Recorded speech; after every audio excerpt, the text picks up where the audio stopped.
just repeat the very basic notes of that because I'm now recording this, and these lecture notes are going to go on the HNC site. So you made a note of these site things, which you must have done to be able to get to where you are now, which is watching this, if you're watching the video. So looking at this, we were just looking at the main points to come out of this idea of area. That's actually not correct, is it? Okay. So answer 7,854 square millimeters, but not really an appropriate accuracy because, right, the question only involved one significant figure, 50 millimeters, maybe two. But if it is two significant figures, somebody would have given you this as a measurement of 50 millimeters to two significant figures, and then you would have known that that zero was actually significant. That's the only way you could do it, isn't it? If you measure zero on your scale, then the only way you can let people know that that is actually measured, it's not just a zero to hold the place, is to quote two significant figures. Okay? So then you're going to give your answer to two significant figures, 7,900 square millimeters to two significant figures. Don't forget the easy trap that everybody falls into, Tom, so you know, don't feel too bad. There are not 1,000 square millimeters in a square meter. So then we have a look at the next question, multiplying fractions together. That's straightforward, just multiply top together and multiply bottom together. But remember, if you can cross cancel before you do it, that helps. And why are we doing all these fractions? Because if we multiply algebraic fractions together, exactly the same principles apply. You multiply top, multiply bottom. If we look at this one again, there's 2x times 2y over 4y times 8x. That's this one, if you're watching the video, okay? Then we could get 2 times x times 2 times y is 4xy over 4 times y times 8 times x. 4 8s are 32xy. And then again you can see that the x's cancel and the y's cancel, and 4's goes into 4 once, and 4's goes into 32 8 times. So we end up with an eighth, which we had ready. Okay. And then expanding this idea, this question of fractions, adding fractions together, you must have a common denominator, which is 20, looking at this example here. There, 20, common denominator. Ask yourself the question, how do we get 20? We multiply the 4 by the 5 to get the common denominator. So if you've got something like 2x over 2y, just getting rid of these for a sec, what's the common denominator? X and y are numbers, so same thing, multiply them together. What's the common denominator? X times y. So that means the first fraction over xy, I must multiply top and bottom by y to get 2y over xy, and similarly multiply top and bottom by x, and then I can call it just one fraction there. Okay, good. Very important, this work on fractions, to understand it. Any questions? Okay, so that was number 3. No, it wasn't, it was number 4. Number 5, round 12.36 to one significant figure. 10, good. Okay, 10. Write 136 million in engineering notation. So 1.36 times 10 to the 8, that's number 6. Let me just, so number 6, that's 136,000,000. That is correct, Tyler, but it's not in engineering notation. Pardon? It's got to be in threes to be in engineering notation. So this is in standard form. So that's exactly right, Tyler, but it's in what's called standard form, not in engineering notation. Engineering notation goes in threes, so long as this times 10 to the is a multiple of 3, it's in engineering notation. So we've got a choice. What could we do? We could call it 0.136 times 10 to the 9, or we can go 136 times 10 to the right. Choice is yours. And the reason why we do that is because this lends itself very well to prefixes. If this was joules for energy, then this would be 0.136 times 10 to the 9 would be 0.136 gigajoules, or 136 megajoules. So engineering notation goes with these prefixes. So which answer would you use? Well, that would depend entirely on which units you wanted to use. Whether you were talking in megas, then you'd have it as 136. But if this was some sort of computer memory thing and you were talking about gigabytes or whatever it is, then you'd probably use 0.136. Okay. Number 7, estimate the cost of 11 pipes at £13.88 each. So what would you do? Times it by 10. So to get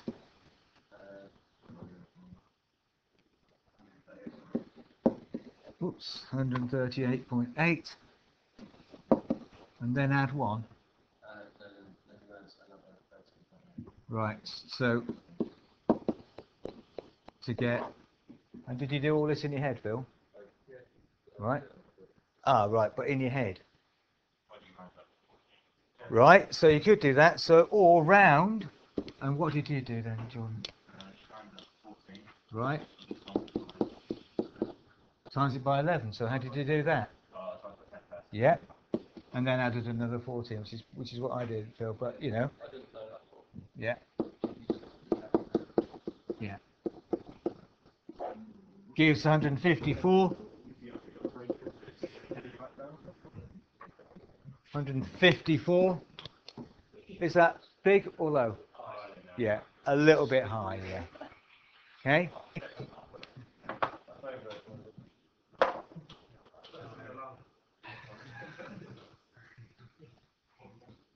So estimation, that is in your head. Idea, you know. So if you're out there and you want to work out very quickly what is the cost of these things, then you can do a quick calculation in your head. And you need to have in your mind is that's going to be a bit high or a bit low. Also a very useful skill if you're going to do a little calculator calculation, and then it's a good idea to have in your mind what roughly the answer is going to be. We'll talk about that again when we get to the next question, which is power. Estimate the power output. Power is volts times current. I said watch the units, but actually it's quite straightforward because roughly 4, so 3.9 kilovolts, let's call that 4 kilovolts, and that's roughly 2 milliamps. So multiply them together, what do you get?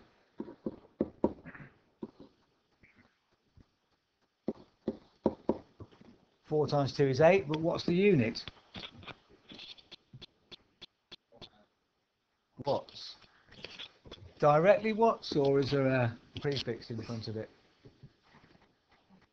Just watts, isn't it? Because the kilo and the milli have cancelled each other out effectively, haven't they? Okay.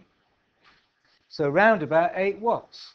Again, if you had in your mind you're expecting roughly 8 watts, and then you wanted to do this on the calculator, then what would have to key into the calculator? 3.9 times 10 to the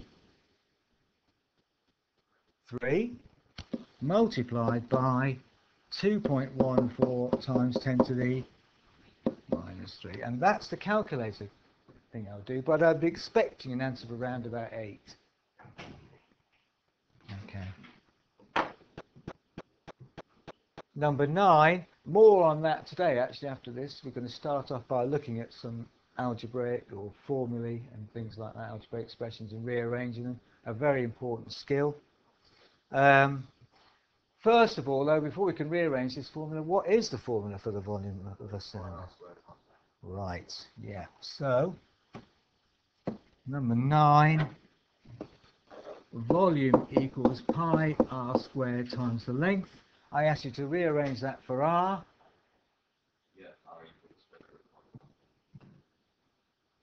I think so, Tyler. No. Sorry? No. What are we going to do? What's the plan? Look at the right-hand side of this thing. I want to be leaving myself with just a radius, r. And then I've got a formula for r equals 3. So what's the first thing to get rid of? Pi and L. I could do that in one hit. Divide both sides by what? Pi L. If I divide both sides by pi L, what am I going to write on the left-hand side? No. V over pi L, thank you. What am I going to write on the right-hand side? R squared, because the pi and the L are gone. Now what do I do to get R? Square root. So square root both sides. The square root of V over pi L equals R. And there's my new formula. Easy when you see it, isn't it? But it's a skill you need to practice and you need to be very comfortable with. You know, just quickly doing that and yeah, there it is, done. Okay? If you get to the point where you're feeling comfortable doing this sort of thing, you know you're getting somewhere with this stuff.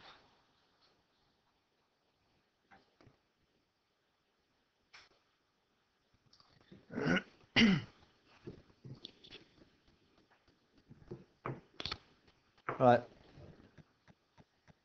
That was number 9. Number 10, differentiate y equals 3x squared.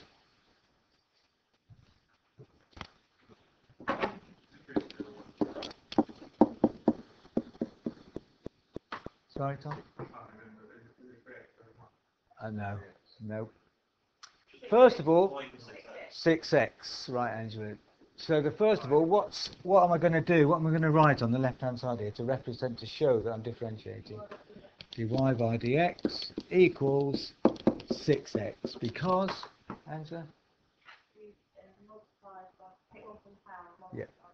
Yeah. Take one from the power and multiply the power by the number in front, 2 3s is 6, and then take one off the power. 6x. What did you say again, Tom? Oh, you're integrated, right. Well, actually, the next question, isn't it? Is it? All right, number 11. Write 1 over 5x in index form.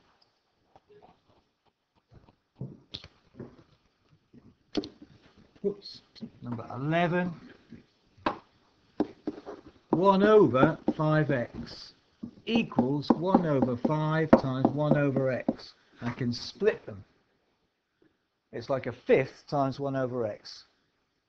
And I can always do that. Whenever I've got things underneath, I can always separate it out.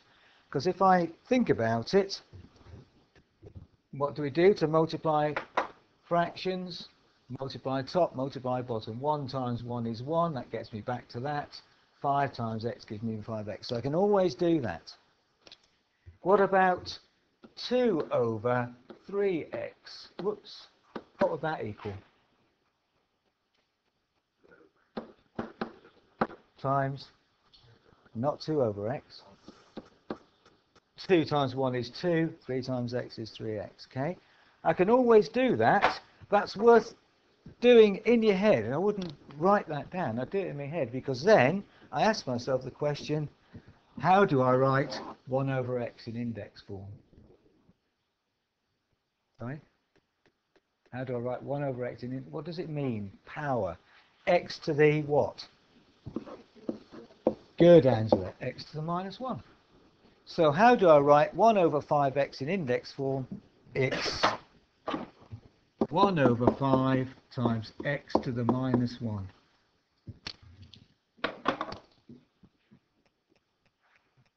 Again, that's just understanding this little step here. Now, how does this separate out to give this, and then think about what 1 over x means. It means x to the minus 1. Important to be able to do that little thing, because if I want to integrate or differentiate, it's got to be in this form, hasn't it?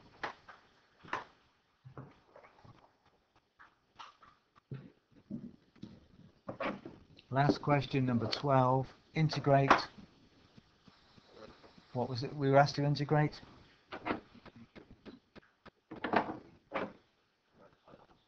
Five x squared plus 4. How would I show I wanted to integrate that? Right, the curly symbol thing. And what would go at the end? No, I'm not. That's when I integrate, Phil. Before I integrate, that's not quite finished, is it? I'm integrating 5x squared plus 4 with respect to x. So what do I write?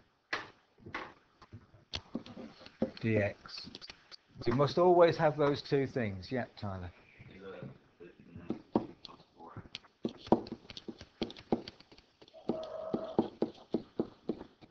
Is it 15x cubed plus 4x? You do. So that first bit's not quite right, Tyler. You don't multiply them together. Divide by the new power. So I add 1 to the power. You're dead right about that. But then I divide by the new power. So it's 5x cubed over 3 plus... That's right. If the 4 is on its own, what am I integrating with respect to x? So I add x to the 4. I put the... There you go. So 5x cubed over 3 plus 4x. Phil, what goes at the end? Plus c.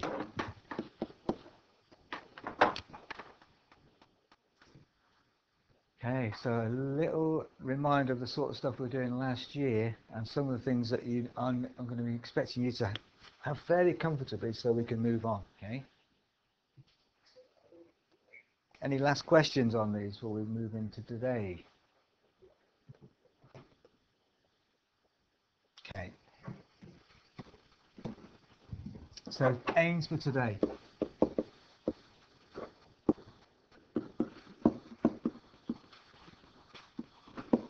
I want to look at rearranging some formulae just to get, again, practice those skills and get us comfortable manipulating it algebraically to rearrange formulae. Get us used to these things. Whatever you do to one side, you do to the other.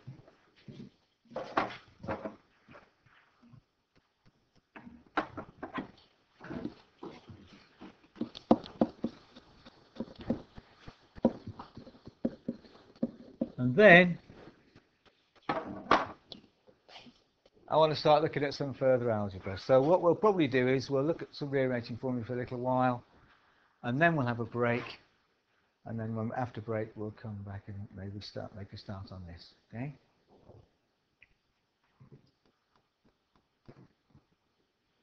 I say maybe because it all depends how this goes. You know, if I want to look at rearranging formulae, I want you to be happy with that. So if that's a real struggle, we'll spend more time on it.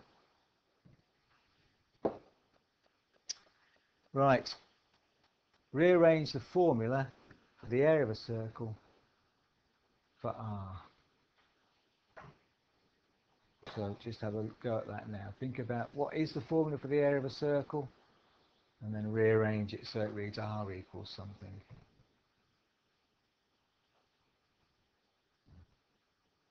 If you can't remember the formula for the area of a circle, you're stumped. You got that down, Jordan? Good, right. Write it down and then have a think about it. Think about the one we've just been doing for the volume of a sphere. Sorry, cylinder. It's exactly the same idea.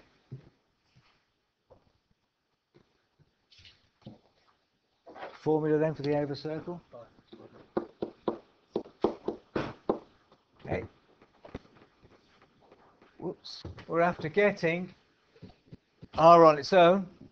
First thing to do. To get R on its own, what would you do to the right-hand side? Right. Take away pi. You want to get rid of it, but how do we get rid of it? You don't mean take away, do you? Yeah. And take it away, I think that's what you want to do, but how do you do it? Divide by pi. Divide both sides by pi. because if I divide this side by pi, pi's cancel. I'm left just with the r squared. That's what we're doing. But if I divide this side by pi to get rid of it, what must I do to the other side? The same. And that's the key thing to remember. I can do anything to a formula so long as I do the same thing to both sides. It can't be wrong. It's not necessarily useful, but it won't be wrong. Okay? If I divide both sides by pi, I get a over pi equals r squared. And then square root. How do I get rid of square? Square root. So r, putting the subjective formula, which is traditional on the left-hand side, is a square root of a over pi. Okay. So if I had a circle and the area was 3.64 .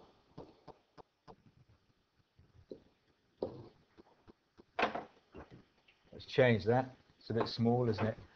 364 square millimeters. Calculate on the calculator for me what the radius of that circle is to an appropriate accuracy. Write down what the answer is then, Tom, and then round it. At this point, I would write down what the calculator gives me, and then I would round it. So that's good practice as well. Write down what you actually get, and then your rounded value afterwards. So what is the answer?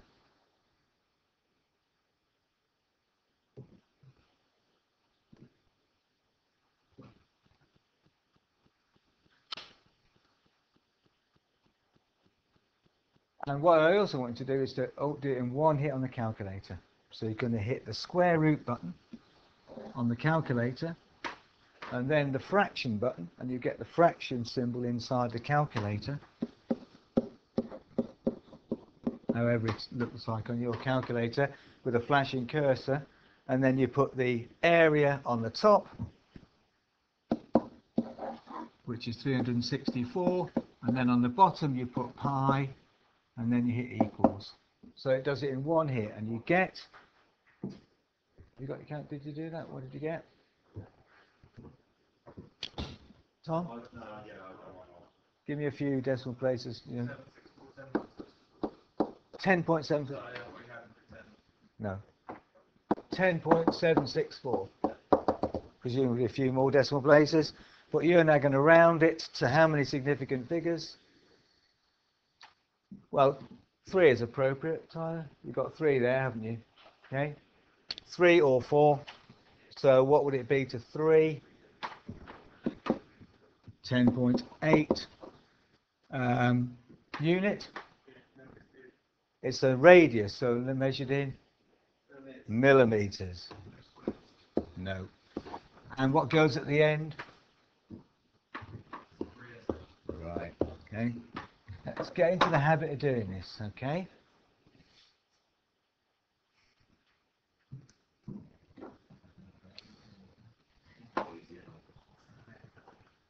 So, as part of another major calculation, you would needed to know what the radius of that thing was. If there was some component with it, and you knew this cross-section area, or you knew what the cross-section area had to be, 364 square millimeters, it's not inconceivable that you'd have to do a little calculation like this. So you'd remember the formula for the area of a circle. You do a quick back of the envelope calculation to get the formula in the correct form, and then you do it on your calculator and done. Okay, showing competences with mathematics as an engineer.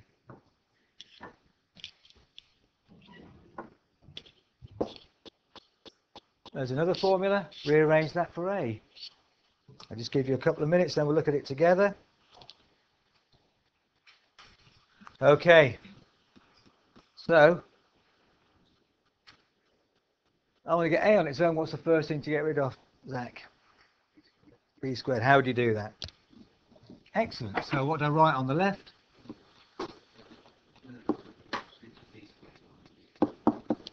Equals, yeah.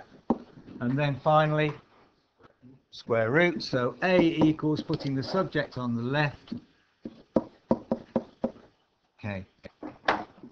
Done. Hopefully you all got that. Anybody recognise this formula? No, not the quadratic thing. It's Pythagoras. So, here we are, again, a little engineering scenario. I want to know what this side is. And I know that this is, and this is,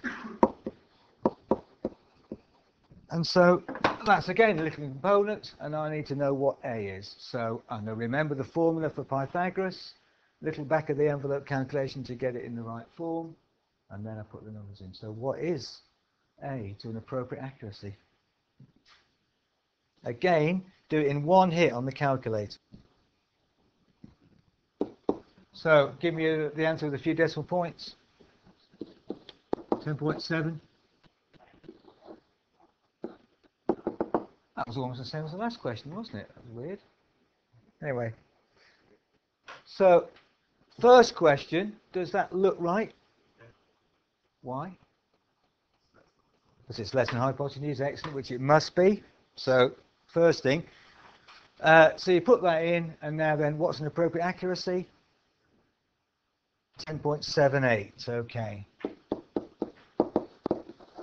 Unit, millimeters to 4 significant figures, yeah. Could have gone to 3 because this bottom one here is only 3, but we've got the option of going to the least accurate or one more. So 4 is appropriate, but so also is 3 significant figures. Not 5, definitely, okay. Good. All right. Rearrange that formula for V.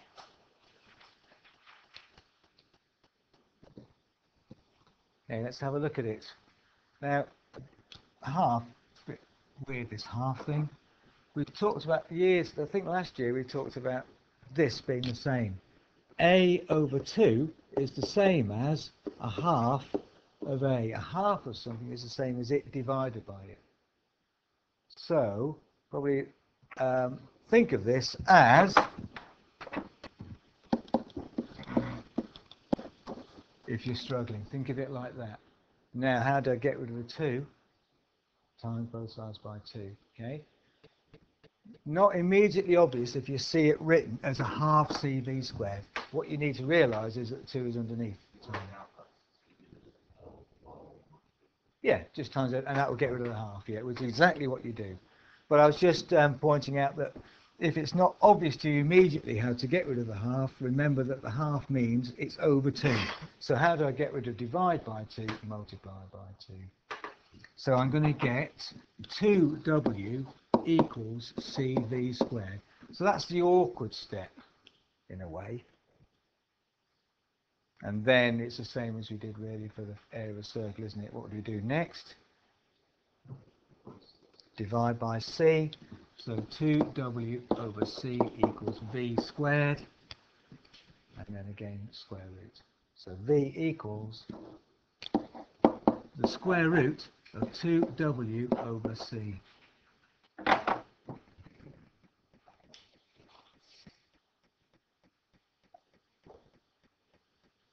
Anybody recognise this formula?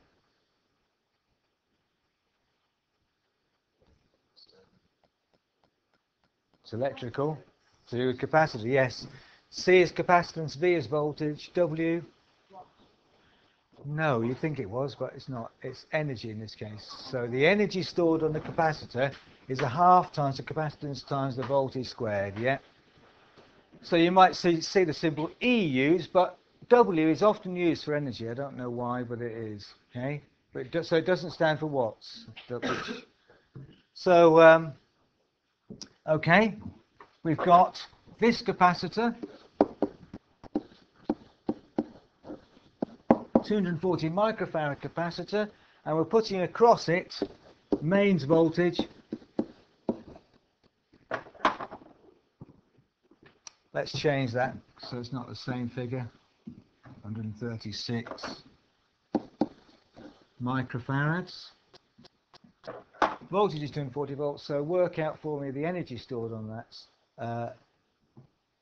Wait a minute. No, sorry. The energy, we want to find V, don't we? So the energy, W, is I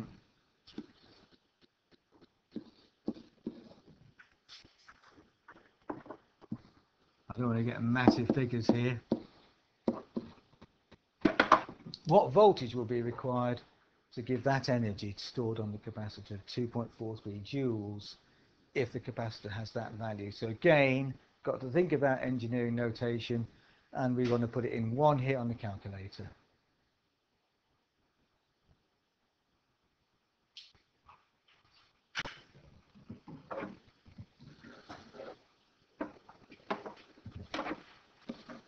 So again, hit the square root button, then hit the fraction button, and then you can put the numbers in directly into the calculator. 2 times 2.43. Yeah, how many micro is 10 to the minus, no, that's milli, minus 6. So it'll be 136 times 10 to the minus 6. So that's what you're going to key into the calculator.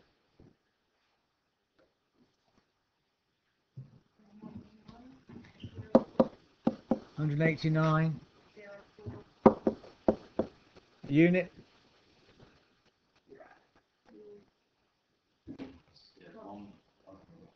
Volts, yeah, we're after voltage, so volts, yeah.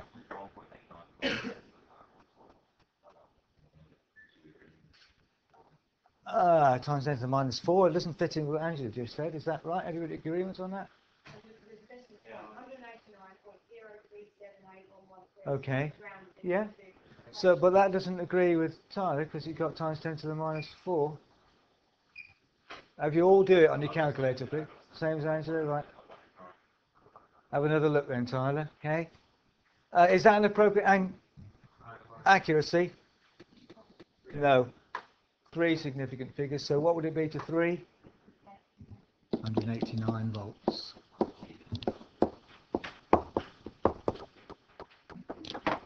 Okay.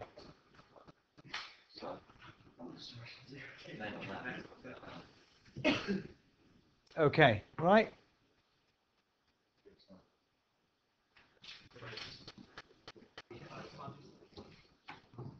Okay, one more. There's another formula. X subscript C, which stands for the reactance of a capacitor, equals 1 over 2 pi FC. So rearrange that for C. And then I'll give you some figures and we'll work out a value.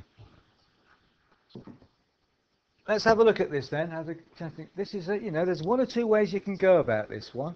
So let's just have a look at it, and then you can write down one of the ways or both if you want. So let me run through them. Okay.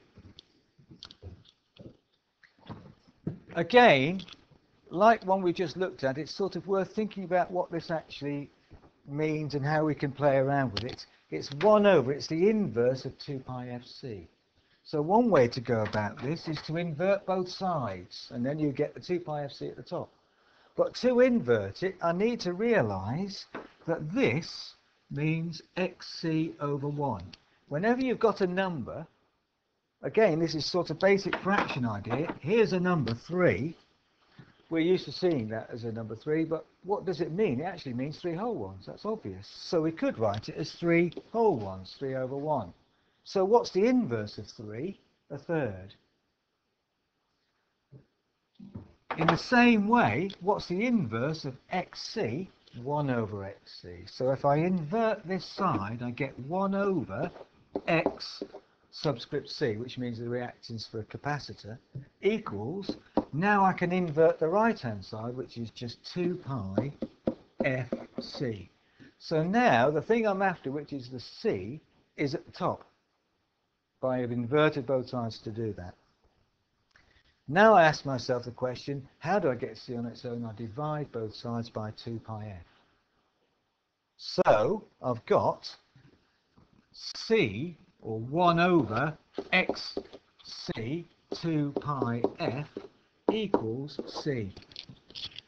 And I've rearranged that formula for C.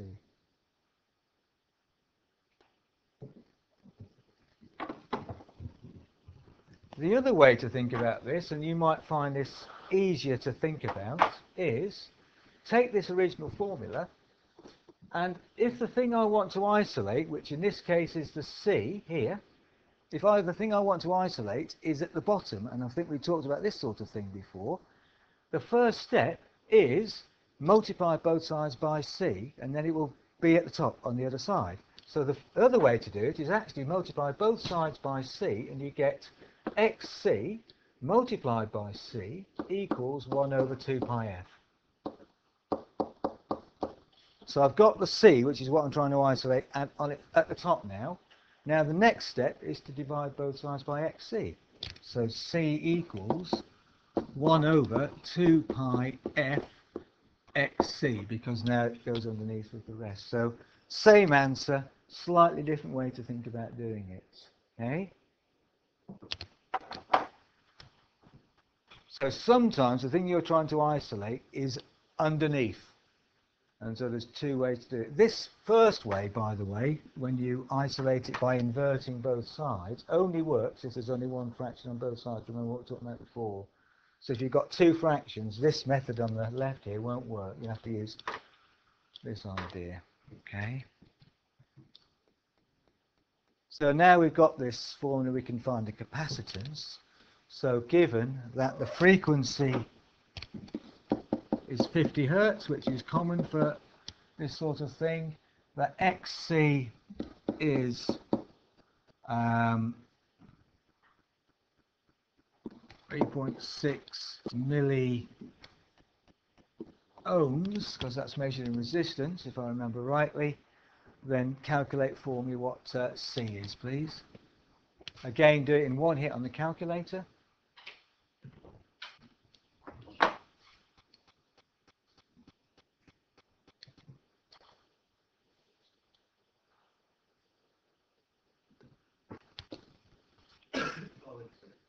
So, using this formula, again, I'd use the fraction button, probably, and then I could type in 1 over, so I put 1 at the top, and then underneath 2 times pi times 50 times 3.6 times 10 to the minus 3.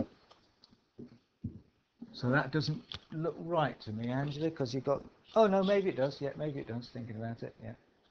So 1 over 2 times pi times 50, that's about 100 times 300 times... Yeah, it does look reasonable. 0.86, 0.88. Have you rounded that? Yeah. 0.88. What do we measure capacitance in? Farads. And that would be to two significant figures, presumably. So never forget to put the unit in, and if you've rounded it, the accuracy.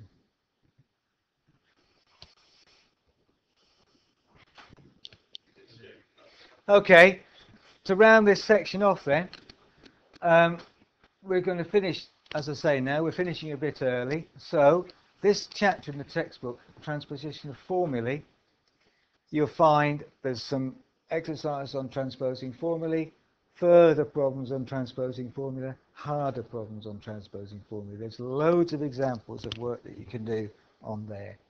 As well as that, I've got, again, those website things. If I go to, oh, I've closed it, so if I go to Google Sites, and then Maths at Lowestoft College, that's one of those links I gave to you. Down the left-hand side here, you'll see transposition of formulae. So those exercises on transposing formulae are in here. So if you're stuck on any of these transpositions, you can look at video clips of the solutions, but there'll be other ones there for you to have a go at. So you've now got some self-study that you can do, so there's nothing to stop you going down to the library. If you've got headphones with you, you're a bit stuck if you haven't, because you won't be able to hear it, but at least you could have a go at the questions. Oh, you can't log on. That's a shame. Right. Okay, quick review. So your attention just for a couple of minutes and then we'll finish. Guys, starting at the back, we had a look at a drill where we went through some of the basic ideas and then we looked at transposing formulae and stuff like that.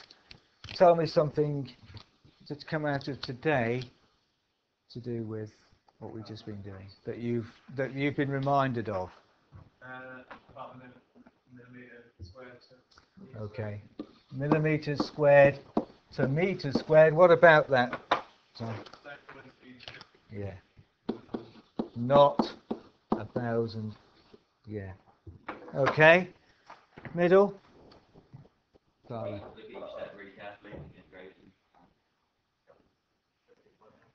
So expand on that a bit, Tyler.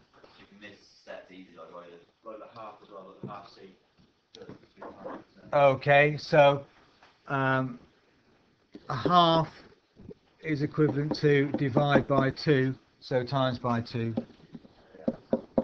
to get rid. Yeah. Okay. Front.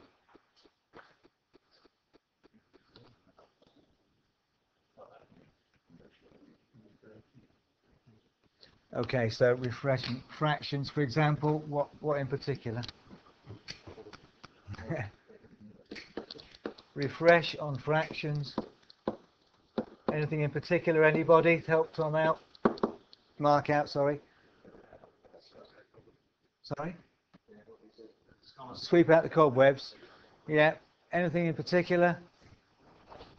When adding. Common denominator. Yeah. Okay. Please take this opportunity to have a little go at some of these questions now you've got a bit of time. If you can't log on at the college, well, you've got that web address. If you want, you can get on there. Okay? Okay, we'll stop there then, and I'll see you next week, 8:30.